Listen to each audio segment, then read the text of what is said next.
आयुबोवन सत्य अपक्षपाती मध्यस्थ प्रवृत्ति वार्ताकरणे प्रमुखया सिंध टीवी प्रधान प्रवृत्ति प्रकाशव्यයි ආරම්භ වන්නේ මේ මොහොතම විටත් ප්‍රදේශ රසකට දැඩි वर्षापतනයත් සමග බලපෑම් එල්ල වී තිබෙනවා විශේෂයෙන්ම අප ප්‍රවෘත්ති විකාශය ආරම්භයේදීම සඳහන් කර සිටින්නේ කැලණි ගඟේ ජල මට්ටම ක්‍රමක්‍රමයෙන් ඉහළ යමින් පවතිනවා ඒ හේතුවෙන් පහත් බිම් රැසක ගම් වතුර තත්ත්වයක් හටගෙන තිබෙනවා මෙම ගම් වතුර තත්ත්වයේ ක්‍රමයෙන් ඉහළ යා හැකි බවට මේ වන විට අනතුරු හංගවා තිබෙනවා පිළිබඳවත් ඔබ විමසිල්ලෙන් පසුවන්න අප මේ පිළිබඳව තොරතුරු රසක් ප්‍රවෘත්ති ප්‍රකාශය අතරතුරත් ඔබ වෙත ගෙන ඒමට සූදානම් මම උදේශාන් ඉඩමගෙදර ප්‍රථමයෙන් සිරස්තල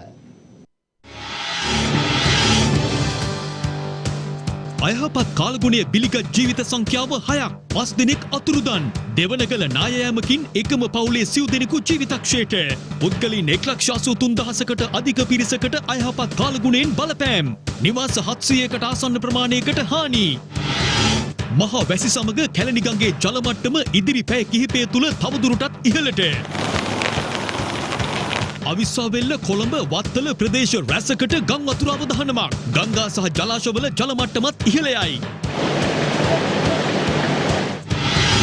තවත් කොවිඩ් මරණ 48ක් ගත වූ දින 4ට වාර්තා කර ඇති කොවිඩ් මරණ සංඛ්‍යාව 170 ඉක්මවයි. අඛණ්ඩව තෙවන දිනටත් 3000 ඉක්ම වූ කොවිඩ් රෝගීන් සංඛ්‍යාවක්. අලුත් අවුරුදු පොකුරේ කොවිඩ් රෝගීන් සංඛ්‍යාවත් ලක්ෂය ඉක්මවයි. තවත් දිස්ත්‍රික්ක 12කට එන්නත්කරණය කඩිනමින් රාජ්‍ය ඇමති චන්න කියයි. 8 වනදා සිට ශ්‍රී ලාංකිකයින්ට එක්සත් රාජධානියට යාම තහනම්. සංකීර්ණ සීමාවලට අවනත වෙන්න 14 වෙනිදායින් පසු රට සාමාන්‍ය තත්ත්වයට පත්විය හැකි. පොලිස් මාධ්‍ය ප්‍රකාශක කියයි. 14 වෙනිදායින් පසු රට විවෘත කරන්නත් පුළුවන්. සංකීර්ණ සීමා දීර්ඝ කරන්නත් පුළුවන්. ඇමති කෙහෙලිය කියයි. වැක්සින් එක ෆේල් 5000 ෆේල් රටත් ෆේල් ඔක්කොම ෆේල් විපක්ෂයේ චෝදනාව ජගත් පරිසර දිනය අදයි තවත් පරිසර විනාශයක තොරතුරු මැදවච්චයෙන් FIFA ලෝක කුසලානයට සුදුසුකම් ලැබීමේ තරගයකදී ශ්‍රී ලංකාවෙන් ලෙබනනයට ප්‍රබල සටනක් හිටපු ජනපති ට්‍රම්ප්ගේ ෆේස්බුක් ගිණුම වසර 2කට තහනම් කරයි දිස්ත්‍රික්ක 7කට බලපා ඇති අයහපත් කාලගුණ තත්ත්වයේ පිළිබඳවයි ප්‍රථමයෙන් අවධානය. පවතින අයහපත් කාලගුණක තත්ත්වයක් සමග මේ වන විට පුද්ගලයන් 6 දෙනෙකු ජීවිතක්ෂයට පත්වී ඇති අතර 5 දෙනෙකු අතුරුදන්ව ඇති බවට තොරතුරු වාර්තා වනවා. මේ අතර දෙවනගල ප්‍රදේශයේ සිදු වූ නායාමකින් අතුරුදන් වූ එකම පවුලේ සිව් දෙනාගේ මෘතදේහයන් අද පස්වරුවේ යුද හමුදාව විසින් සොයාගනු ලැබුවා.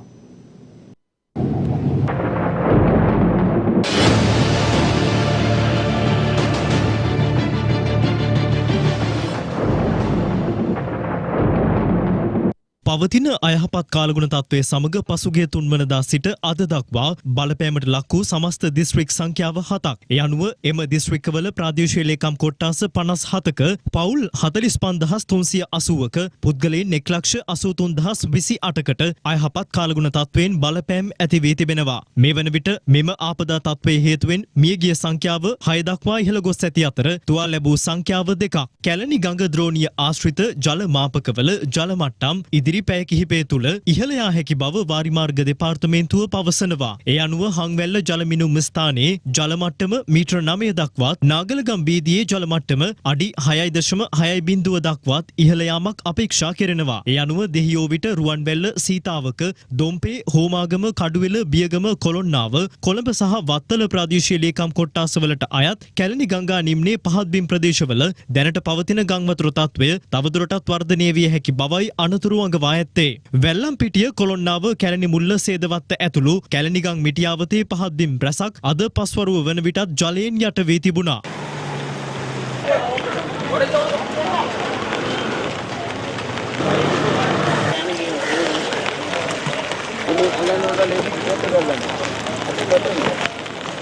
කැලණි ගඟ පිටාර ගැලීම හේතුවෙන් සීතාවක ප්‍රාදේශීය ලේකම් කොට්ටාසේ ග්‍රාම නිලධාරී වසම් 17ක පවුල් 220ක පුද්ගලයන් 1059 දෙනෙකු අවතැන්ව ඇති බවයි අප වාර්තාකරු සඳහන් කළේ. අඛණ්ඩව ඇදහැලෙන අධික වර්ෂාවත් සමග මාවනැල්ල දෙවනගල පිටවල ප්‍රදේශයේ නිවසක් මතට පස්කන්දක් කඩා වැටී තිබෙනවා. එම අවස්ථාවේදී මව පියා සහ දරු දෙදෙනා නිවසේ සිට ඇති බවයි වාර්තා වන්නේ. යුද හමුදා බටපිරිස් අද අලුයම සිට අතුරුදන් වූ පුද්ගලයන් සොයා මෙහෙයුම් දියත් කිරීමෙන් අනතුරුව එම නිවසයන් සිව් දෙනාගේම මල සිරුරු අද පස්වරුවේ සොයාගෙන තිබෙනවා.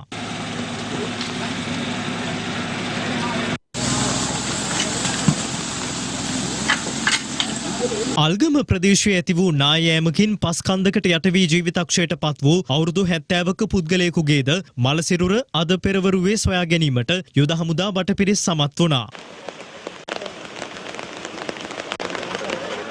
අල්ගම විරසූරිය කන්ද ප්‍රදේශයේ නිවසක් මතර පස් කන්දක් කඩා වැටීමෙන් පිරිමි පුද්ගලයෙක් ජීවිතක්ෂයට පත් වුණා. ඉතින් මෙහි තිබෙන ඊටම කනගාටුදායක තත්ත්වය තමයි මේ සිද්ධි දෙකටම තත්ත්වය අවදානම් මේන් ඉවත් වෙන්න කියලා ඊයේ හවසත් උපදෙස් ලබා දීලා තිබෙනවා. නමුත් ඒ අය ඒ කියන කිසි දෙයක් ගණන් අරගෙන නැතුව තමයි එතන පදිංචි වෙලා හිටියේ. මේ වනට ජීවිතහානි කිහිපයක් කෑගල් දිස්ත්‍රික්කයේ අරණායක හා වර්කපොර ප්‍රදේශවල වාර්තා වුණ අතර මෙහිදී සිදුවී ඇත්තේ ජාතික ගොඩනැගිලි පරිශ්‍රම සංවිධානය මීට පෙර එම ප්‍රදේශවල ඉවත් වන ලෙස නියම කරන ලද නිවාස වන අතර මෙලෙසම කොළඹ දිස්ත්‍රික්කයේ පාලින්ද නුවර ප්‍රාදේශීය ලේකම් කොට්ටාසයේ ප්‍රදේශ දෙකක නායම් දෙකක් වාර්තා වන අතර එහිදී එම ජනතා ඉවත් වී ජීවිත හානි වළක්වාගෙන ඇති අතර මෙහිදී ජාතික ගොඩනැගිලි පරිශ්‍රම සංවිධානය විශේෂයෙන්ම ඉල්ලා සිටින ලබා දී ඇති උපදෙස් ක්‍රියාත්මක කරන ලෙස හා වර්ෂාපතනය වැඩිවීමක් නිරීක්ෂණය වේ නම් වහම මේ ස්ථානවල ඉවත් වෙන ලෙස ඉල්ලා සිටිනවා. සීතාවක පඤ්ඤාගුල ප්‍රදේශයේ කිරියතුල කන්ද නායාම හේතුවෙන් එම ප්‍රදේශයේ පවුල් 100ක පමණ ජනතාව අවතැන්ව තිබෙනවා. මෙම නායාම හේතුවෙන් පානීය ජල ව්‍යාපෘතිවල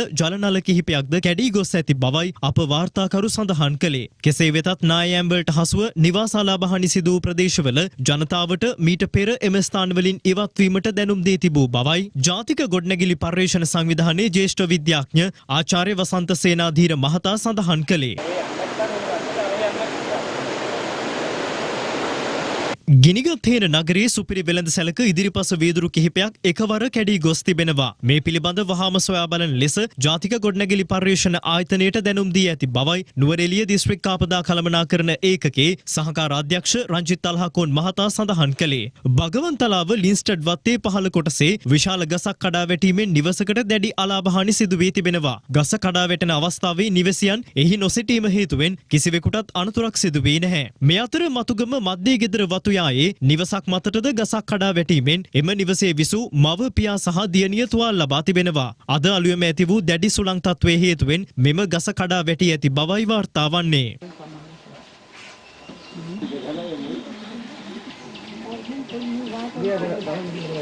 හැටන් දික්කොය මූලික රෝහලේ සිට මඩකලපුව ඔට්ටමාවඩි දක්වා COVID-19 ආසාදිත මෘත ශරීරයක් රැගෙන යමින් තිබූ වෑන් රථයක් ප්‍රපාතයකට පෙරලී තිබෙනවා. එහිදී ආරක්ෂාවට ගමන්ගත් උප පොලිස් පරීක්ෂකවරයා එම ස්ථානයේදීම මියගොස් ඇති අතර තවත් පොලිස් නිලධාරීන් 3 දෙනෙක් රියදුරු සහ COVID ආසාදිතව මියගිය තැනැත්තාගේ ඥාති පිරිසක් තුවාල ලබා වටවල රෝහලට ඇතුළත් කර ඇති බවයි අප වාර්තාකරු සඳහන් කළේ. පැවති අයහපත් කාලගුණ තත්ත්වයේ සමග ධාවනය වෙමින් තිබූ වෑන් රථය මාර්ගයෙන් ඉවතට පැන මෙම අනතුර සිදුව ඇති බවයි මූලික විමර්ශනවලදී අනාවරණය වී ඇත්තේ. පුත්තලම් දිස්ත්‍රික්කයේ කීරියංකල්ලි පුලච්චිකුළම බත්තුලෝය ප්‍රදේශවල පැවති අධික වර්ෂාව හේතුවෙන් ගංවතුරට කොටුව ජීවිතාවදානමට මුහුණ දී සිටි පවුල් 10කට අයත් කුඩා ළමුන් කාන්තාවන් ඇතුළු පුද්ගලයන් 29 දෙනෙකු මුදා ගැනීමට නාවික හමුදා සහන කණ්ඩායම් සමත් වුණා.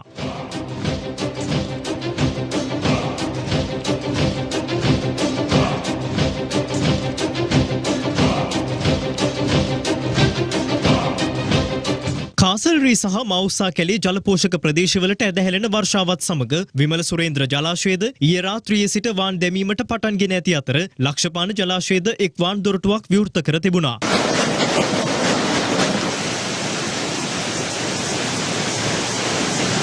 ඉහළ කොත්මලේ ජලාශයද එක් වාන් දොරටුවක් ඊයේ රාත්‍රියේ සිට විවෘත කර තිබෙනවා.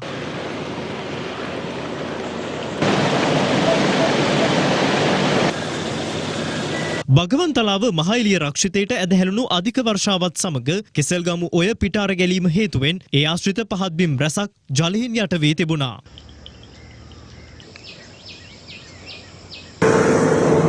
ගිංගගේ ජල මට්ටම ඉහළ යාම සමග හිනිදුම ඇතුළු ඒ අවට ප්‍රදේශ රැසකට ගං වතුර අවදානමක් ඇතිව තිබෙනවා.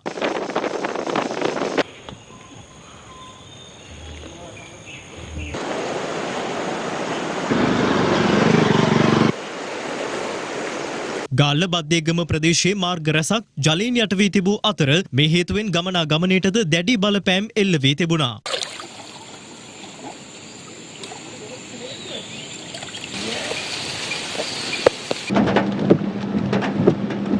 වර්ෂාව සමග ඇති වූ තද සුළං තත්ත්වයක් සමග ගාල්ල මුහුදු තීරය අද දිස්සුනේ මේ අයුරින්. හොරණ ප්‍රදේශයේද මාර්ග රැසක් ජලයෙන් යට වී තිබූ අතර ජනතාව මේ හේතුවෙන් දැඩි දුෂ්කරතාවයන්ට මුහුණ පා තිබෙනවා.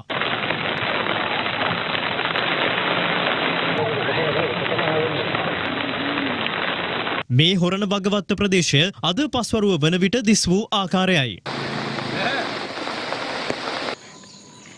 කුලියාපිටිය ප්‍රදේශයටද දැඩි වර්ෂාපතනයෙන් බාධා එල්ල වී තිබුණා. මිනුවන්ගොඩ කොළඹ ප්‍රධාන මාර්ගයේද ජලයෙන් යට වී තිබූ අතර ගංවතුර තත්ත්වය සමග මිනුවන්ගොඩ ප්‍රදේශ රැසක ජනතාව මහත් අපහසුතාවයට පත්ව තිබෙනවා. බීගමුව පෙරියමුල්ල අක්කර 50 ප්‍රදේශයේ නිවාස කිහිපයක්ද අද ජලයෙන් යට වී තිබුණා. කෑගල්ල අවිස්සාවේල්ල මාර්ගය අද දහවල වන විට ජලයෙන් යට වී තිබූ ආකාරයයි මේ.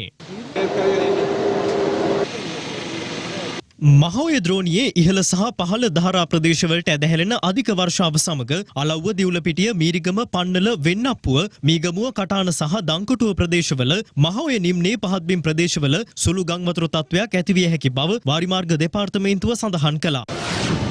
අත්තනගලුවේ ද්‍රෝණියේ ඉහළ ධාරා ප්‍රදේශවලට ඊයේ රාත්‍රියේ ඇදහැල්ලු මේ වර්ෂාපතනය නිසා අත්තනගලුවේ ද්‍රෝණියේ පහළ ප්‍රදේශවල පවතින ගංවතුර තත්ත්වය තවදුරටත් සුළු වශයෙන් වර්ධනය වීමේ ඉඩකඩක් ඉදිරි පැය 24 පුරාම පවතිනවා. කළුගඟ ද්‍රෝණිය විශේෂයෙන්ම පාලින්ද නුවර බුලත් සිංහල සහ මිල්ලනිය කියන ප්‍රාදේශීය ලේකම් කොට්ටාශ වල කළුගඟ ගංවතුර නිම්නයට අයත් ප්‍රදේශ තවදුරටත් සුළු වශයෙන් ඉදිරි කාලය තුල වර්ධනය වීමේ හැකියාව පවතිනවා. රස්නාහිර, සබරගමු, ගාල්ල මාතර, මධ්‍යම සහ වයඹ වගේ පළාත්වල ඊට අමතරව මන්නාරම සහ යාපනයේ වගේ පළාත්වල ඕනෑම අවස්ථාවක වැසි හෝ ගිගුරුම් සහිත වැසි තත්ත්වයන් නිර්මාණය වෙනවා. මේ වැසි තියෙන්නේ වැඩි හරියක් උදේ කාලේ හෝ රාත්‍රී කාලේ. මේ අතරතුර වාරවල් වලදී සූර්යාලෝකයේ වැටෙන අවස්ථා තියෙනවා. දීවර ජනතාවට කියන්න තියෙන්නේ මුලතිව් වල ඉඳන් කංකසන්තුරේ හරහා ඔතුවිල් දක්වා තියෙන වෙරළබඩ තීරයට ඔබ්බෙන් තියෙන මුහුත් තීරවල සන්ධ්‍යා කාලයේ හෝ රාත්‍රී කාලයේදී ඊට අමතරව උදේ කාලයේදී වැසි තත්ත්වයන් නිර්මාණය වෙනවා. මේ වන විට අපට තොරතුරු ලැබෙනවා ප්‍රධාන ගංගා රැසකම ජල මට්ටම ක්‍රමයෙන් ඉහළ යමින් පවතින බව. ඒ අතර විශේෂයෙන්ම කැලණි ගඟේ ජල මට්ටම ක්‍රමයෙන් ඉහළ යාමත් සමගම පහත් බිම් වල ජීවත් වන ජනතාවට ඉවත් වන ලෙසට අද පස්වරුවේ දැනුම් දීමක් සිදු කළා. ඒ අනුව මේ වන විටත් එම ප්‍රදේශවල සිටින ජනතාව විශේෂයෙන්ම පහත් බිම් වල සිටින ජනතාව එම ප්‍රදේශවලින් ඉවත් වෙමින් සිටිනවා. අප ඒ පිළිබඳ දර්ශනාත්මක ප්‍රවෘත්ති ප්‍රකාශය අතරතුර ගැනීමට බලාපොරොත්තු වෙනවා. මේ අතරතුර ත්‍රිවිධ හමුදාව මේ ආපදාවට ලක් වූ ජනතාවට සහන සැලසීමටත් ඇතැම් ස්ථානවල ජීවිත අවධානමකට ලක්ව සිටින ජනතාව බේරා ගන්නටත් දැඩි උත්සාහයක් ගනිමින් සිටිනවා. මෙහෙයුම් ක්‍රියාත්මක කර තිබෙනවා. ඒ අතරතුර ශ්‍රී ලංකා ගුවන් හමුදාව බෙල් 212 හෙලිකොප්ටර් යානයක් භාවිතා කරමින් මේ ගංවතුර තත්ත්වයෙන් දැඩි පීඩාවක් ගෙන දී තිබෙන කළුතර දිස්ත්‍රික්කයේ ප්‍රදේශ කිහිපයක නිරීක්ෂණ සිදු කර තිබෙනවා. ඒ අනුව දොඩන්ගොඩ, අගලවත්ත, බදුරුළි යන ප්‍රදේශවල ගංවතුර තත්ත්වය නිරීක්ෂණය කරමින් සිටිනවා. අපට මේ වන විට බෙල් 212 හෙලිකොප්ටර් යානයෙන් ලබා ගන්නා දර්ශන ලැබෙමින් පවතිනවා. අප සූදානම් එම දර්ශන වෙත දැන් යොමු වන්නට.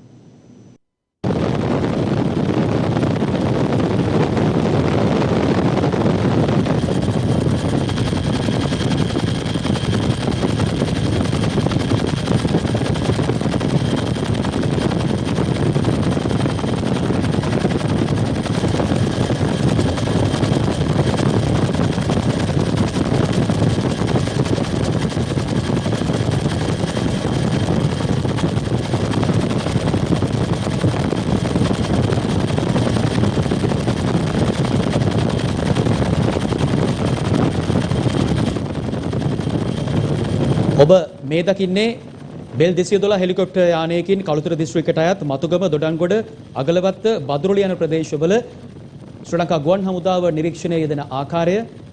මේ වන විට කළුතර දිස්ත්‍රික්කයේ ප්‍රදේශ රැසක් ජලයෙන් යට වී තිබෙනවා. එම ප්‍රදේශවල ජනතාව මුදා ගැනීම කටයුතු සහ ඔවුන්ට සහන සැලසීමේ කටයුතුයි ශ්‍රී ලංකා ගුවන් හමුදාව බෙල් 212 හෙලිකොප්ටර් යානයක් යොදා ගනිමින් මේ සිදු කරමින් සිටින්නේ. මේ කළුතර දිස්ත්‍රික්කය.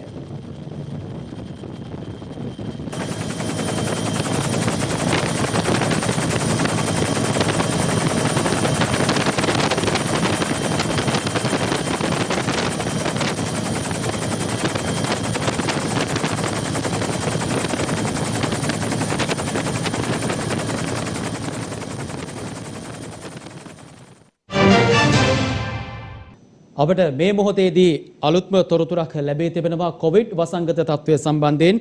මීට සුළු මොහොතකට පෙර ලැබුණු වාර්තාවට අනුව මෙරට සමස්ත කොවිඩ් ආසාදිතයින් සංඛ්‍යාව ලක්ෂ 2 සීමාව ඉක්මවා ගොස් තිබෙනවා.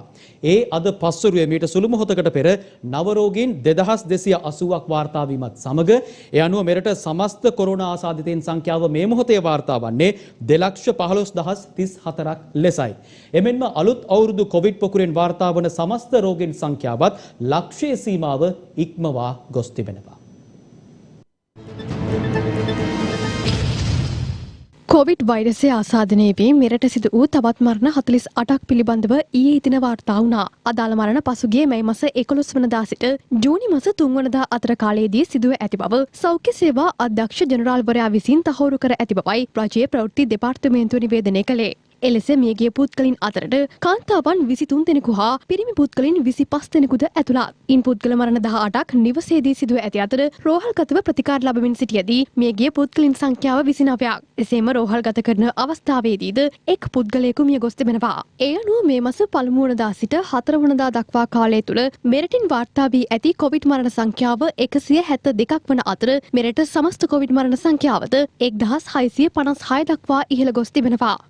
කොවිඩ් වෛරසය ආසාදනය වූ නවරෝගීන් 3410 දෙනෙකු පිළිබඳවද ඊයේ දින තහවුරු වුණා. ඉන් පුද්ගලයන් 12 දෙනෙකු විදේශගතව සිට මෙරටට පැමිණ ඇති අතර ඉතිරි ආසාදිතයින් දේශීයව හඳුනාගෙන ඇති බවයි COVID-19 පැතිරීම වැළැක්වීමේ ජාතික ක්‍රියාන්විත මධ්‍යස්ථානය නිවේදනය කළේ. ඒ අතරින් වැඩිම රෝගීන් සංඛ්‍යාවක් වාර්තා වී ඇත්තේ කොළඹ දිස්ත්‍රික්කයෙන් වන අතර එම සංඛ්‍යාව 602ක්. ගම්පහින් 151ක්, කළුතරින් 538ක්, ගාල්ලින් 276ක්, මාතරින් 45ක්, හම්බන්තොටින් 58ක්, රත්නපුරින් 268ක් වාර්තා වී ඇති අතර කෑගල්ලෙන් වාර්තා වී ඇති කොවිඩ් රෝගීන් සංඛ්‍යාව 93ක්, මොනරාගලින් 20ක්, බදුල්ලෙන් 61ක්, නුවරඑළියෙන් 237ක්, මහනුවරින් 153ක්, මාතලෙන් 78ක්, මඩකලපුවෙන් 104 දෙනෙකුද වාර්තා වී තිබෙනවා. අම්පාරෙන් 49ක්, ත්‍රිකුණාමලෙන් 41ක්, අනුරාධපුරෙන් 80ක්, පොළොන්නරුවෙන් 66ක්, කුරුණෑගලින් 302ක්, පුත්තලමෙන් 41ක්, වවුනියාවෙන් 18 දෙනෙකුද වාර්තා වී තිබෙනවා. මන්නාරමෙන් කොවිඩ් රෝගීන් 4 දෙනෙකු වාර්තා වී ඇති අතර මුල්තිව් දිස්ත්‍රික්කයෙන්ද කොවිඩ් රෝගීන් 12 දෙනෙකු වාර්තා වී තිබෙනවා. කිලිනොච්චියෙන් ඊයේ දින කොවිඩ් රෝගීන් 39 දෙනෙකු වාර්තා වී ඇති අතර යාපනි දිස්ත්‍රික්කයෙන් වාර්තා වී ඇති කොවිඩ් රෝගීන් සංඛ්‍යාව 62ක්. ඒ අනුව පසුගිය අප්‍රේල් මාස 15 වනදා සිට මේ දක්වා අලුත් අවුරුදු කොවිඩ් පොකුරට අදාළ සමස්ත කොවිඩ් රෝගීන්ගේ සංඛ්‍යාව ලක්ෂයේ සීමාව ඉක්මවා ගොස් තිබෙනවා. එසේම මෙරට සමස්ත කොවිඩ් රෝගීන්ගේ සංඛ්‍යාවද 1,99,000 සීමාව ඉක්මවා ගොස් ඇති බවයි වසංගත රෝග විද්‍යා ඒකකය සඳහන් කළේ.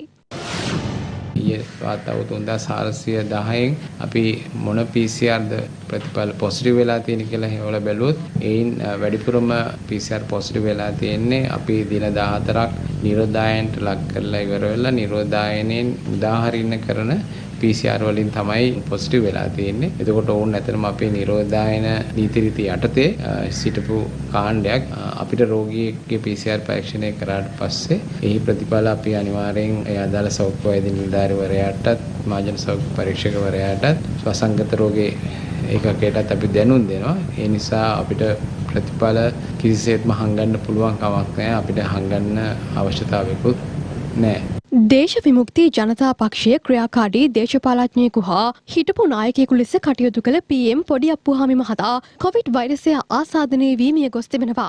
1980 වර්ෂයේ අවසන් භාගයේදී දේශ විමුක්ති ජනතා පක්ෂයට සම්බන්ධ වූ ඒ මහතා 2015 වසරේදී පක්ෂ දේශපාලනයෙන් ඉවත් වූ බවයි පක්ෂ ආරංචි මාර්ග සඳහන් කළේ. බගමන්තලාව සෞඛ්‍ය වෛද්‍ය නිලධාරී කාර්යාල බල ප්‍රදේශයට අයත් පුද්ගලයන් 23 දෙනෙකු කොවිඩ් රෝගීන් බවට තහවුරු වී තිබෙනවා. ඒ අනුව ඔවුන්ගේ සමීපතම ආශ්‍රිතයින් නිරෝධායනය සඳහා යොමු කිරීමටයි සෞඛ්‍ය අංශ කටයුතු කර ඇත්තේ. COVID-19 වෛරසය ආසාදනය වූ පුද්ගලයෙකුගේ ළඟම ආශ්‍රිතයෙකු වීම හේතුවෙන් ස්වයං නිරෝධායනය සඳහා යොමු කර සිටි තලවකැලේ පොලිස් ස්ථානාධිපතිවරයාටද COVID-19 වෛරසය ආසාදනය වී තිබෙනවා. ඒ අනුව ඔහුගේ සමීපතම ආශ්‍රිතයින් නිරෝධායනය සඳහා යොමු කිරීමටයි සෞඛ්‍ය අංශ අද කටයුතු කළේ. දිවයිනටම බලපැවැත්වෙන පරිදි පනවා ඇති සංචරණ සීමා මේ මාස 14 වනදා දක්වා ක්‍රියාත්මකයි. එලෙස සංචරණ සීමා පැවතියද කොළඹට පැමිණෙන වාහනවල නම් අඩුවක් දක්නට ලැබෙන්නේ නැහැ. දිනපතා පැමිණෙන වාහන පොලිසිය විසින් පරීක්ෂා කරන අතර පරීක්ෂා කළ බවට සහතික කරමින් ස්ටිකර් ඇලවීමේ වැඩසටහනක්ද ආරම්භ කළා.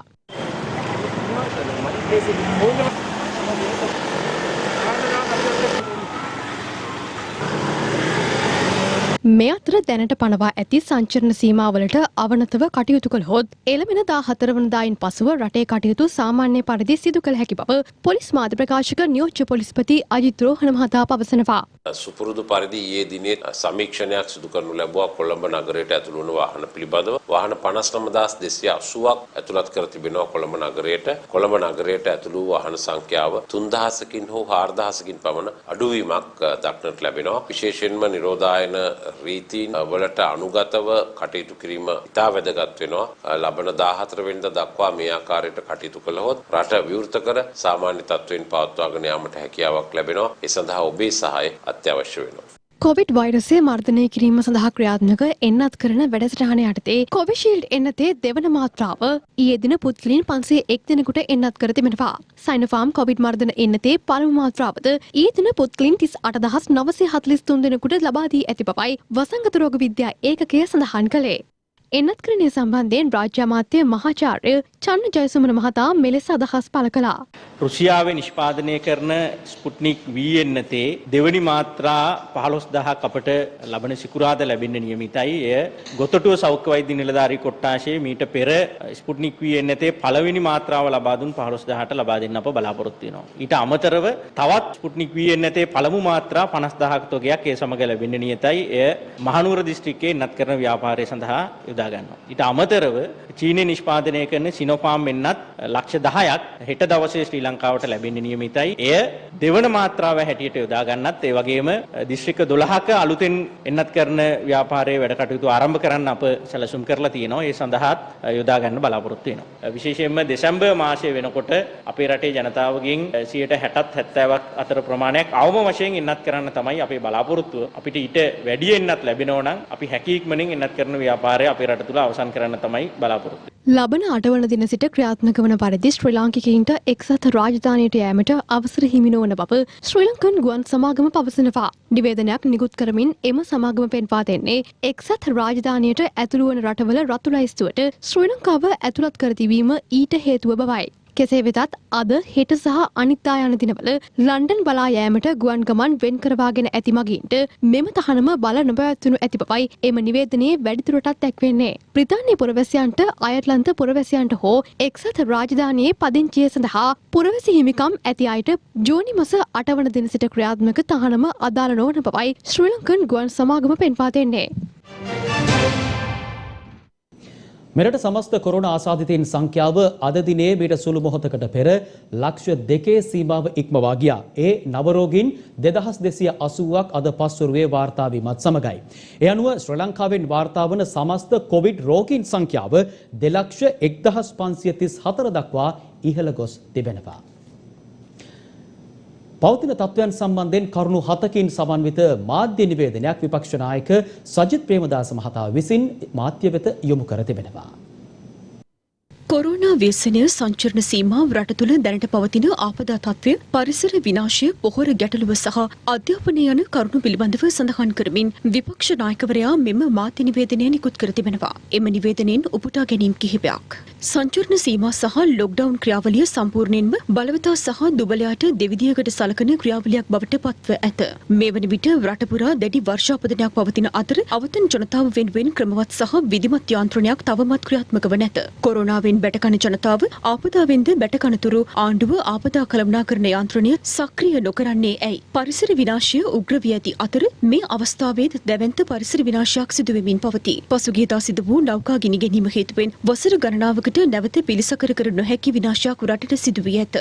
දැනටමත් රටේ ආර්ථිකය බරපතල කුණාටුවකට හසු වී ඇති අතර කොරෝනා ව්‍යසනයෙන් පීඩාවටපත් ආසියානු කලාපයේ සියලු රටවල් වලට වඩා වේගවත් ආර්ථික බංකොලොත් භාවයකට අපේ රට පත්ව ඇත. එබැවින් මේ දුර්දාන්ත පාලනයේ නිර්පාහැරීම උදෙසා ගත හැකි සෑම ක්‍රියාමාර්ගයක්ම ගත යුතු අතර ජනතාවාදී වැඩපිළිවෙලක් උදෙසා හෘද සාක්ෂියට එකඟව එකට එක් විය හැකි සියලු බලවේගවලට ආරාධනා කරමි. උපුටා ගැනීම අවසන්. සජිත් ප්‍රේමදාස විපක්ෂ නායක.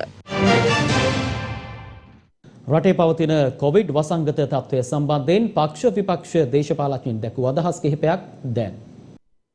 අපට පුළුවන් ද හෙට දවසේ වෙන දේ විග්‍රහ කරගන්න. ඒක නිසා තමයි මේ කොමිටි තියෙන්නේ, ටාස්ක් ෆෝස් තියෙන්නේ. එහෙම නැත්නම් මේවා මොනවත් ඕනේ නැහැ. සමහරක් විට අපිට 14 වෙනිදා වෙනකන් අපි මේ දාලා තියෙන එක තවත් දීර්ඝ කරන්න වෙයිද? එසේ නැත්නම් ඒ නතර කරන්න. එහෙම දීර්ඝ කරනවා නම් බඩු බාහිරාද සම්බන්ධව එදිනෙදා හවසට පඩිය අරගෙන ගිහිල්ලා හාල් සේරුවයි පොල් ගෙඩියයි සීනි සීයයි කියන ගෙදර කොහොමද එයාට රැකවරණයක් ලබා දෙන්නේ? ඒ සියල්ල තක්සේරුවට කරනවා. තාම මේ එන්නත් ගහන තැන්වලට ප්‍රාදේශ සභා මන්ත්‍රීවරු, නගර සභා මන්ත්‍රීවරු, මැති ඇමතිවරුන්ගේ බලපෑමෙන් තමයි තාම චිට් එකට ගිහිල්ලා, කූපන් එකට ගිහිල්ලා එන්නත් ගන්න. මේ රටේ අහිංසක ජනතාවට ලැබෙන එන්නතවත් අඩු ගානේ දේශපාලනීකරණය කරන්න එපා. මේ රුපියල් 5000 දෙන්නේ තනිකර දේශපාලනීකරණය කරලා. වග කියන විපක්ෂයක් හැටියට අපි ඉල්ලීමක් කරනවා මේ රජයෙන් කරුණා කරලා අඩු ආදායම් ලාභී සියල්ලටම ඒ රුපියල් 5000 දීමනාව සාධාරණව ලබා දෙන්න කියලා. විපක්ෂයේ බලයේ හිටියනම් මේ වෙලාවට වෙන දේ මොකද්ද කියන මේ රටේ ජනතාව දන්නවා අත්දැකීමෙන්. අපිට මේක බැහැයි කියන ආයෙ එහෙනම් කියන්න ඕනේ නෑ. ඇමරිකාවටත් බැරි වෙන්න ඕනේ. ඒවන ඉන්දියාවේ මෝඩි කියන්නේ දක්ෂ නායකයෙක්. එතුමත් මේකට මුහුණ දීලා තියෙනවා බරපතල විදිහට. බටහිර රටවල් කොරෝනා වසංගතය මැඩපවත්වා ගන්න බැරුව බොහොම අමාරු වෙලා ඉන්නවා. මේක අපිට විතර චෝදනා කරලා හරියන්නේ අපි ඉන්න තත්ත්වය තාම හොඳයි.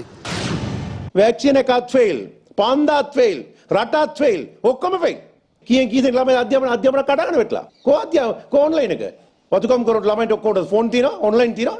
ඒකට මොන ක්‍රමයක් හදන්න ඕන. අපිට දන්නවා ලෝකයේ මේ කොරෝනා ලඩක් කියලා දන්නවා. අපේ ලංකාවත් වෙලා තියෙන එක අපි දන්නවා. මේකට මොනරි සැලසුමක් හදන්න එපායි.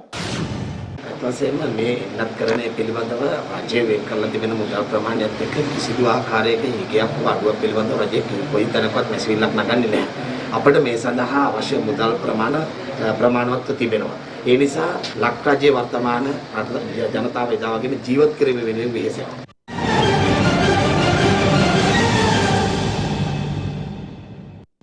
පවතින අධික වර්ෂාවත් සමග මේ වන විට කැලණිගඟේ ජල මට්ටම ක්‍රමයෙන් ඉහළමින් පවතිනවා.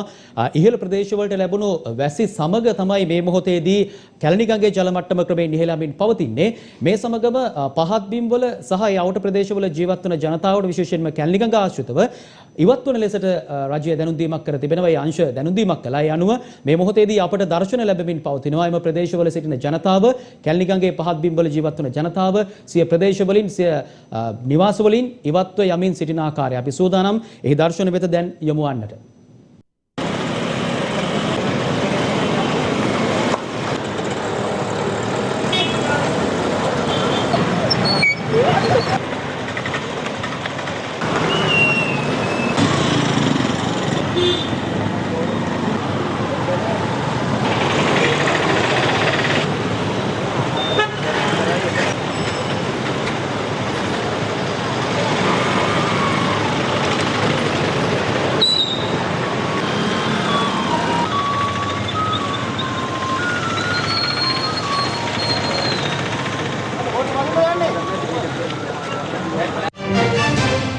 එක්ස්ප්‍රස් පර්ල් නෞකාවේ ඇති වූ ගින්න පිළිබඳව සොයා බැලීමට ජනාධිපති කොමිසමක් පත් කරන ලෙසට ඉල්ලා වරාය පොදු සේවක සංගමය විසින් ලිපියක් යොමු කර තිබෙනවා.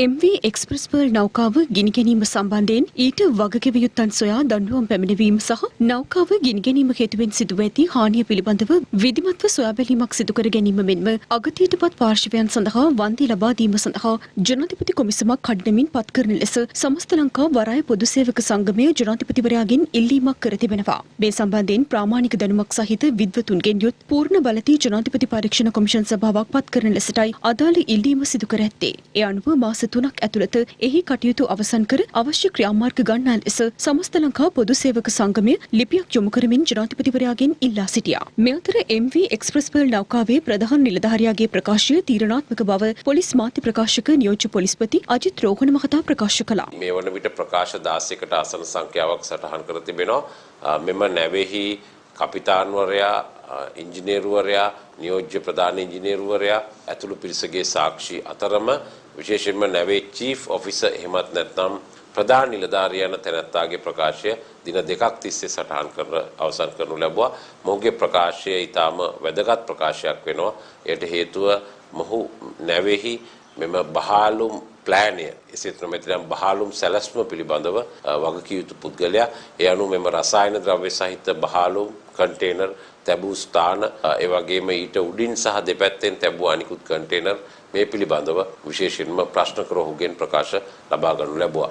තවදුරටත් මේ සම්බන්ධව අපරාධ පරීක්ෂණ දෙපාර්තමේන්තුව විසින් පරීක්ෂණ පවත්වනු ලබනවා. සමස්ත ලංකා දීවර සම්මේලනයේ සභාපති රත්න ගමගේ මහතා සඳහන් කළේ මෙම ගිනිගත් නෞකාව හේතුවෙන් සැලකිය යුතු දීවරින් පිරිසකට තම රැකියා අහිමි වී ඇති බැවින් එම අසරණ වූ දීවර පවුල් සඳහා වන්දි මුද්‍රක් ලබා දීමට රජය පියවර ගත යුතු බවයි. කොටසක් කියන මේ නැවේ තෙල් අන්තර්ගතයි කියලා, තා කොටසක් කියනවා නෑ මේ තෙල් ටික මුහුදට කාන්දු වෙලා තියෙයි කියලා. නමුත් දීවරීන්ට මොකද වෙලා තියෙන්නේ? දීවරීන්ට මේ තත්ත්වෙන් දිගිඩියාවෙන් යන්න සිද්ධ වෙලා තියෙන්නේ. හරියට අර බඩේ ක්ලේම බෝම්බයක් බැඳගෙන යන්න සිද්ධ වුණා වගේ.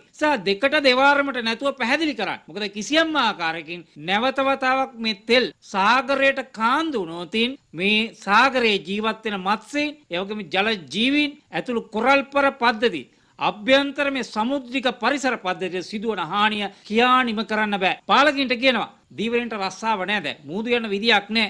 කර්මාන්තයෙන් සම්පූර්ණ හිම්බත් වෙලා ඉන්නේ. කොරෝනාවෙන් බැටකාලා ආයහපත් කාලගුණය නිසා මූදු යන්න විදියක් නැතුව එතනින් බැටකාලා ඊළඟට වාරකන් දෙකකට ගොදුරු වෙලා ඉන්න දීවර ප්‍රජාවට මේ මොහොතේ ඉඳලා නැවත යලි දීවර කර්මාන්තය ආරම්භ කරන තෙක් සැලකිය යුතු වන්දි මුදලක් ලබා දෙන්න කියලා අපි ආණ්ඩුවට යෝජනා කරනවා. මේ අතර නෞකාව සම්බන්ධයෙන් සියත සුන්දර ශනිදා වැඩසටහනේදී අද සාකච්ඡාවට බඳුන් වුණා. අර තෙල් තියනවා කියනෝනේ මෙට්‍රික් ටන් 300ක් විතර. ප්ලාස්ටික් පෙලට් එනවා පාවෙලා එනවා සියල්ල එකතු කරලා ප්‍රතිචක්‍රීකරණ දාන්න පුළුවන්. හැබැයි තෙල් එකෙන් කොච්චර හානියක් වෙනවද? ඒ හානිය ගණනය කිරීමට පෙර ඒ හානිය පිළිබඳව තක්සේරු කිරීමට පෙර හැකි ඉක්මනින් පියවර ගන්න ඕන. අද තෙල් ටික අපිට නිරූපණිතව එළියට ගන්න පුළුවන්ද කියන කාරණා. නැවේ තිබ්බ කන්ටේනර් 1486න් කන්ටේනර් 81ක් පමණ අන්තරාදායක භාණ්ඩ තොගයක් කියලා අපි කියනවා. මොකද ඒක ඇවිල්ලා ඩේන්ජරස් කාගෝ කියලා ඉංග්‍රීසියෙන් හඳුන්වනවා. ඉතින් මේ වගේ භාණ්ඩ අපේ ලංකාවට නිතර දෙවේලේ එනවා යනවා. මෙතන ප්‍රශ්නේ තිබ්බේ මේ ආපු නැව අපිට ඇත්තටම මේ ප්‍රශ්නයක් වුණා. මොකද අපේ මුහුදට යෝග්‍ය නැති තත්ත්වයක තිබිලා ආව හැටියට තමයි දැන් නම් අපිට කියන්න තියෙන්නේ. මොකද මේක ආවේ කටාර් වල හමාද් වරායෙන් ඊට පස්සේ ඉන්දියාවට ඇවිල්ලා ඉන්දියාවෙන් ලංකාවට ආවා. ඉතින් හමාද් වරායේදීත් ඉන්දියන් වරායේදීත් මේගොල්ලන් දන්නවා රසායනික ද්‍රව්‍ය කාන්දුවක් තියෙනවා කියලා. ඉතින් එහෙම කාන්දුවක් තියෙන වෙලාවක ගන්න ඕන ක්‍රියාමාර්ග වෙනම තියෙනවා. නැවක් රටකට එන්න ඉස්සෙල්ලා අඩුම ගානේ පැය 24කට කලින් ලිඛිත ඉස්සර රේගුවක් ජපානතේ 27 වෙනි වගන්තිය යටතේ පැය 24කට කලින් දැනුම් දීමක් සිදු කරන්න ඕන. දැන් අද ඒක පැය 72කට කලින් කරනවා. තව වැදගත්ම කොටස තමයි මේ සිද්ධියේදී වැදගත් වෙන ඩේන්ජරස් කාගෝ නැත්නම් අන්තරාදායක රසායනික ද්‍රව්‍ය තියෙනවද? ඒ සම්බන්ධ සම්පූර්ණ විස්තරයක් ලැබෙන්න ඕන. ඒකම පුපුරන ද්‍රව්‍ය, එක්ස්ප්ලෝසිව්ස් සහ ඊළඟ කාරණේ ඩැමේජස් කියන එක. ඩැමේජස් කියන්නේ පළුදු වෙලා තියෙන භාණ්ඩ, ඒ කියන්නේ මේ දෙන්දි කන්ටේනර්. එතකොට මේ භාණ්ඩ තියෙනවද? ওই කාරණා පැහැදිලිවම අපේ රේගුවක් ජම්පණිත 27 වෙනි වගන්තිය දක්වලා තියෙන්න ඕන. එහෙම නොකරුවා නම් ඒක වරද්දක්. දැන් මෙතෙන්දී මේ නැව ලංකාවේ මුහුදට ඇතුළු වුණා නම් ඇංක කරා නම් ලිඛිතව දැනෙන් දීලා තියෙන්න ඕන. දැන් මේ කියන්නේ මේ පස්සේ ගිනි ගත්තා කියලා දැන් කියන්නේ. දැන් මේක ඩැමේජ් එකක් තියෙනවා නම් ඒ සම්බන්ධව ක්ෂණිකව ක්‍රියාත්මක වෙන්න තුන ඒ අදාළ වෙන තැනකට නැව අල්ලලා භාණ්ඩ වෙනම ගබඩා කරලා යම ක්‍රමවේද තියෙනවා. වරායේ තියෙනවා ඩේන්ජරස් කාගෝ නැත්නම් එක්ස්ප්ලෝසිව් බඩු භාණ්ඩ වෙනම තැනක්. එතකොට ඒ ක්‍රමයේ අනුගමනය කරන්න තිබුණා. ඒ ගැන දැනගෙන හරියාකාරයෙන් පිළිවෙලට වැඩ පිළිවෙලක් වුණා නම් මුළුමහත් ලෝකයේම පරිසරය ගැන කතා කරද්දී ජගත් පරිසර දිනය අදට යෙදී තිබෙනවා. මෙවර එහි තේමාව වන්නේ අපේ පරිසර පද්ධතිය සුරකිමු යන්නයි.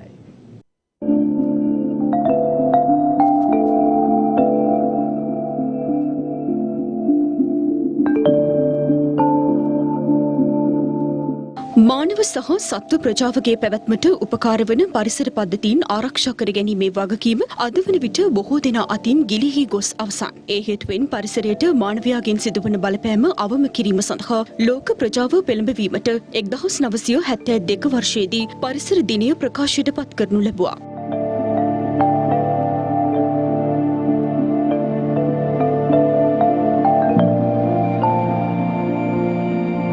පරිසර පද්ධතිය ගත් කල මානවයාගේ අනාගතය තීරණය කරන ප්‍රධානතම සාධකයයි. ඉහළ ජෛව විවිධත්වයක් සහිත අප රට මේ වන විට පරිසරය සුරැකීමට අදාළ මාතෘකාවේදී යම් පසුබෑමකට ලක්ව තිබෙනවා. ඒ පසුගිය කාල වකවානුව තුළ රටේ විවිධ ප්‍රදේශවලින් පරිසර හානීන් වාර්තා වීමත් සමගයි. මෙරට කඩුලාන පරිසර පද්ධතිය, තෙත්බිම් පරිසර පද්ධතිය මෙන්ම වනාන්තර පරිසර පද්ධතියද දැඩි ලෙස බලපෑමට ලක්ව තිබෙනවා.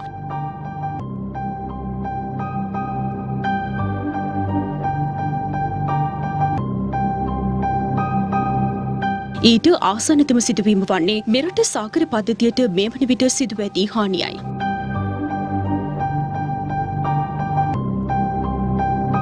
පරිසර පද්ධතීන් ආරක්ෂා කිරීමට කොතෙකුත් නීති සම්පාදනය කළද අද වන විට ඒවා ක්‍රියාත්මක නොවීම හමුවේ රටේ පරිසර පද්ධතීන් අනාගත පරපුරට ඉදිරි වේද යන සම්බන්ධයෙන් පවතින්නේද ප්‍රශ්නාර්ථයක්.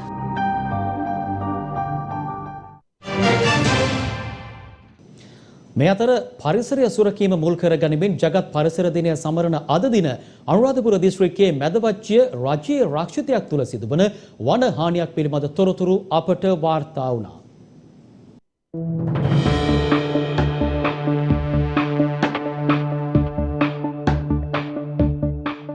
වන විනාශය කියන මාතෘකාව පසුගිය කාල සීමාවේ නම් වැඩි වශයෙන් කතා බහට ලක් වුණා.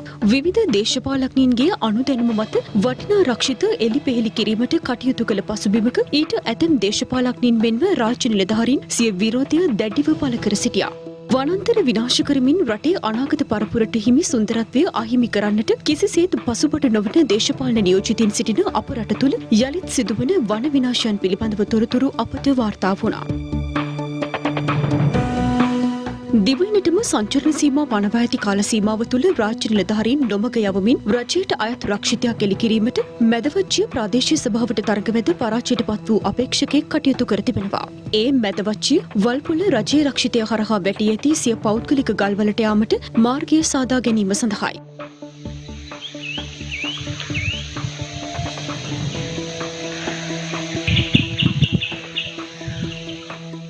මෙම වන විනාශයට ප්‍රදේශවාසීන් එක්ව විරෝධය පළ කිරීමත් සමග සෙට්ටිකුළම පොලිස් විශේෂ කාර්ය බළකා වැටලීම් නිලධාරීන් මැදවච්චිය පොලිස් නිලධාරීන් සහ වනජීවි නිලධාරීන් එක්ව වැටලීමක් සිදු කර තිබෙනවා. එහිදී වන විනාශය සිදු කළ පුද්ගලයා සහ බැකෝ යන්ත්‍රය අත්අඩංගුවට ගෙන ඇති අතර පළු සහ වීරගස් කපා තිබෙන අයුරු දක්නට ලැබුණා. එලෙස අත්අඩංගුවටගත් පුද්ගලයා පැය 24ක් යාමට මත්තෙන් නිදහස් කර ඇති අතර බැකෝ යන්ත්‍රය ඊට දින කිහිපයකට පසුව ලබා දී තිබෙනවා. මෙම යන්ත්‍රය යලි ජාවාරම්කරුවන්ට ලබා දීම සම්බන්ධයෙන් මැදවච්චිය අඩවි වන් නිලධාරීන් සිය විරෝධය පළ කර නොතිබූ බවයි අපට වාර්තා වුණේ. මේ සම්බන්ධයෙන් මැදවච්චිය ප්‍රාදේශීය ලේකම් MC මලව ආරච්චි මහත්මිය පළ කළේ මෙවන් අදහසක්. ප්‍රාදේශීය ලේකම් අවසර දීලා කියලාලු වන සංරක්ෂණයෙන් කිව්වේ. මම කොයින්ම විදිහකවත් අවසරයක් දීලා නැහැ. දැන් මට ඕනනම් ගොනුව පෙන්වන්න පුළුවන්. මම එහෙම අවසරයක් දීලා නැහැ. පාර ඒ කැපෙන කෑල්ල මගේ නෙමෙයි නිසා මම කොහොමත් දීලා නැහැ. ඒක මම වන සංරක්ෂණයෙන් තමයි යොමු කරලා තියෙන්නේ. වන සංරක්ෂණයෙන් තමයි මට අර විදිහ ලියුමක් එවලා තියෙන්නේ. මගේ අවසරයක් දීලා නැහැ ඔකට. වන අඩවි නිලධාරීන් විසින් මේ සඳහා ලිපි නිකුත් කිරීමේදී යම් අක්‍රමිකතාවක් සිදුව ඇති බවටද තොරතුරු වාර්තා වනවා. ඕන් මේක අපි ඉතිපත් කරලා ලිපි දෙක අපි ලිපි දෙක ගැන කතා කරා. මේ දිනේ ලිපි රාජ්‍ය ලේකම්තුමිය විසින් යවපු ලිපි දා මේකේ. ඒක සටහන් වෙලා තියෙනවා. ඔය ගල්වල කරන යන දාවරම් කරුවා ලිඛිතව ඉල්ලලා තියෙනවා රාජ්‍ය ලේකම්තුමියගෙන්. මේ සඳහා මැදවච්ච මන්නානපාරේ 67 බටහිර සුසාල භූමියේ මැදින් ගාම්බුව දක්වා කිලෝමීටර් 2.5යි කියලා තියෙනවා. මේ ලිපි දෙක පරස්පරයි. මේක සම්පූර්ණයෙන්ම රාජ්‍ය නිලධාරීන් සහ ජාත්‍යන්තර නොමගියවලා කරපු සංවිධානාත්මක වැඩසටහනක්. කැරෑ මංකොල්ලයක් මේ කරලා දෙන්නේ. කෙසේ වෙතත් තම බලපුලුවන්කාරකම් පෙන්වමින් සිය මඩිය තර කරගන්න මෙම පුද්ගලයන් කටයුතු කරන්නේ රටේ පරිසර පද්ධතිය විනාශ මුඛයට ඇද දමමින්. මේ සම්බන්ධයෙන් වගකිව යුතු බලධාරීන් නිලධාරීන් සිය අවධානය යොමු කරනු ඇතැයි අප විශ්වාස කර සිටින්නෙමු. වත්මන් රජය පටු දේශපාලන අරමුණු වෙනුවෙන් පමණක් කටයුතු කරමින් සිටින බව පාර්ලිමේන්තු මන්ත්‍රී එමිතියස් බාකීර් මාකර් මහතා චෝදනා කරනවා. එය අද කොළඹදී පැවති මාධ්‍ය හමුවකදී. අද සෞඛ්‍ය අමාත්‍යාංශ ලේකම්තුමා නිකුත් කරනවා ලිපියක්. ඒගොල්ලෝ රජයේ තමන්ගේ අමාත්‍යාංශ නිලධාරි මහතුරුන්ට මාධ්‍යට කතා කරන්න එපයි කියලා. වහන්න දේවල් නැත්නම් කරන්නේ නිවැරදි දේවල් නම් ඇයි කටවල් වහන්න යන්නේ? ඒ නිලධාරීන්ගේ අඩුපාඩුකම්, දුර්වලකම් මේ තත්වයේ සැබෑ තත්වයේ යථාර්ථය ජනතාවට දැනගන්නට අයිතියක් තියෙනවා. දිගටම අපි දකින්නේ මේක අසාර්ථක ආණ්ඩුවක්, අසමත් ආණ්ඩුවක් මේ රටේ ප්‍රජාතන්ත්‍රවාදී පැවැත්මට තහංචි දාන එකයි අපි දකින්නේ. කොහාටද මේ යන්නේ? පටු දේශපාලන පැවැත්ම ගැන හිතනවා විතක්. තියෙන ප්‍රශ්න වලට අවංකව මුහුණ දෙන්න ආණ්ඩුව ලෑස්ති නෑ. මුළු රටම හැමෝම එකතු වෙලා ජාතික ප්‍රශ්නයක් හැටියට සලකලා මේ ප්‍රශ්නෙට උත්තර දෙන්න කියලා කියනකොට රනිල් වික්‍රමසිංහ මහත්මයා කියනවා මේක ජනාධිපතිතුමායි ඇමති මේක ජනාධිපතිතුමායි ඇමති මණ්ඩලයයි අසමත්ය කියන කාරණය පැහැදිලි. මේ තත්ත්වයේ තියෙද්දි විපක්ෂයෙන් පාර්ලිමේන්තුවට එන්න හදන පාර්ලිමේන්තු වගකිව යුතු පාර්ලිමේන්තු මන්ත්‍රීවරයෙක් මේ විදිහට කතා කරලා දෙනවා. මේ ගනුදෙනුකාර දේශපාලනයේ නිමාවක් අපි දැකිය යුතු තිබෙනවා. අපේ රට ප්‍රපාතයට ගෙනහිලා තියෙනවා. අපි ඒගොල්ලන් ආරක්ෂා කරනවා. අපි මේගොල්ලන්ව ආරක්ෂා කරනවා. මේ ඒගොල්ලන්ගේ හඬ බවට අපිපත් වෙනවා. අපේ හඬ බවට ඒගොල්ලන්ගපත් වෙනවා. මේවා නිසා තමයි ජනතාව කලකිරුනේ. ලොකු කෝපයක් තියෙන මිනිසුන්ට මේ වැරදි දේශපාලනය ගැන. සෑම පෙරපාසල් ගුරුවරයෙකුටම රුපියල් 2500ක දීමනාවක් ලබා දීමට කැබිනට් අනුමැතිය හිමි වූ බව අමාත්‍ය ගාමිණී ලොකුගේ මහතා පවසනවා. ඒ අද කොළඹදී මාධ්‍ය හමුවකට එක්වෙමින් මහින්ද රාජපක්ෂ ජනාධිපතිතුමාගේ ආණ්ඩුව යටතේ පෙරපාසල් ගුරුවරුන් සඳහා දීමනාවක් දෙන්න ඕනයි තීන්දුව කරලා කැබිනට් මණ්ඩලයට පත්‍රිකාවක් දෙවුවා රුපියල් 2500ක් පෙරපාසල් ගුරුවරුන්ට ලබා දෙන්න කියලා. නමුත් එක්සත් ජාතික පක්ෂයේ ආණ්ඩුව ඇවිල්ලා ඒ ඔක්කොම අවලංගු කරලා දැම්මා. දේශපාලන පරිගැනීම් ලක්විච්ච සේවකීන්ට රුපියල් 5000 ගාණ දීලා දුන්නා. ඒකත් අවලංගු කරලා දැම්මා. අපි අද බොහොම සතුටින් දන්නන්න කැමති ගිය කැබිනට් මණ්ඩලයේදී කැබිනට් පත්‍රිකාවක් ගෙනල්ල අනුමත කරගත්තා සෑම පෙරපාසල් ගුරුවරියකටම ගුරු මහත්මයෙකුටම මාසිකව රුපියල් 2500ක් දෙන්න. පෙරපාසල පළාත් සභාව යටතේ තියෙන පෙරපාසලක් වෙන්න පුළුවන්. පෞද්ගලිකකරණ පෙරපාසලක් වෙන්න පුළුවන්. ඒ හැම එකටම දීමනාව ලබා දෙන්න. ඒකට අමතරව තව කාරණාවක් අපි රජයෙන් ඉල්ලලා තිනවා. ඒ 2500න් සියලු දෙනාටම අර්ථසාධක අරමුදලට සේවක භාරකාරී අරමුදලට එකෙන් අඩු කරන්න කියලා ඒගොල්ලෝ සේවය කළ විශ්‍රාම යනකොට ඒගොල්ලන්ට යම්කිසි සාහනයක් ලබා දෙන්න. ඊට අමතරව අපි රජය දැන් කල්පනා කරනවා ඒ පෙරපාසල් ගුරු මහත්මයන් මහත්මියන්වත් තවත් දැනුවත් වීලා රටේ ජාත්‍යන්තර තත්ත්වයට ඒගොල්ලන් ගේන්න පුහුණු කිරීම වැඩපිළිවෙලුත් අපි රජය මගින් කරන්න බලාපොරොත්තු වෙන ඒ උත්සව සමිතියත් එක්ක. දන්න ලෝකේ නොදන්න තොරතුරු සොයා යන Do You Know දැන්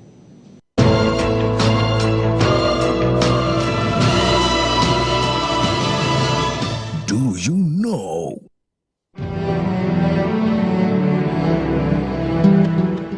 Do you know තුලින් අපි අද කතා කරන්නේ ඕරාවලල්ල නැත්නම් ඕරා කිරණ පිළිබඳවයි. සාමාන්‍යයෙන් මිනිස්සෙක්ගේ ගත්තොත් මේ ඕරා එක සෙන්ටිමීටර් 30ත් 40ත් අතර ප්‍රමාණයක් අපේ ශරීරය වටා විහිදෙනවා. ඕරා කිරණ පිළිබඳව මුලින්ම හොයාගත්තේ සෙම්යෝන් කීලියන් කියන විද්‍යාඥයා. ඒ 1939 දී ඡායාරූප ශාස්ත්‍රයට සම්බන්ධ පරීක්ෂණයක් කරන අතරතුරදී මෙහිදී ඔහු අධි වෝල්ටීයතාවයක් සහිත තහඩු භාවිතා කරන විට ආම සිදුවීමක් හේතුවෙන් මොහුගේ එක අතක් මේ තහඩු අතරට ගොස් තිබෙනවා. ඉන්පසුව ඔහු ඒ සේයාරුව පරීක්ෂා කරන විට තමන්ගේ අතේ සේයා පටලේ වටා රශ්මි ධාරාවක් ඕරා එකක් සටහන් වෙලා තියෙන බවයි ඔහු දැක තිබෙන්නේ. මේ හේතුවෙන් ජීවීන්ගේ සූක්ෂම ශරීරය පිළිබඳව නව සොයා ගැනීම් රැසකටත් මෙම ක්‍රමවේදය මූලික වෙලා තියෙනවා.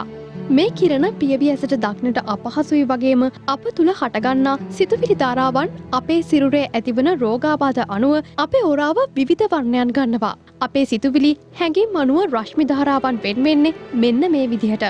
ආදරය සෙනෙහස වගේ පිවිතුරු හැඟීම් පියකරු රෝස පැහැයක්, නිර්භීත බව තැඹිලි පැහැයක්, රෝගී බව දුඹුරු පැහැයක්, සුවපත් බව කොළ පැහැයක් හා දැඩි කනස්සල්ලෙන් පසුවීම රතු පැහැයක් ගන්නවා.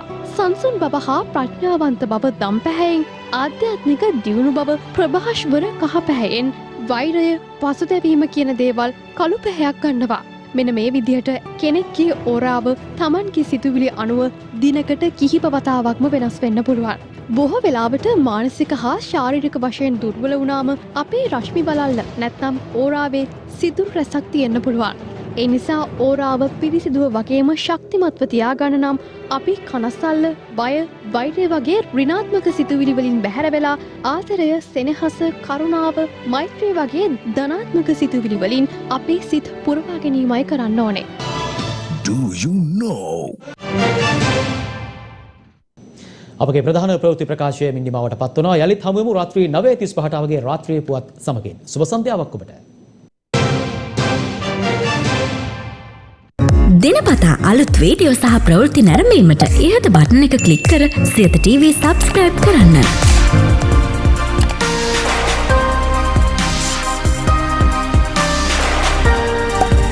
අලුත් වීඩියෝ ගැන මුලින්ම දැනගන්න මෙම සීනුව ක්ලික් කරන්න.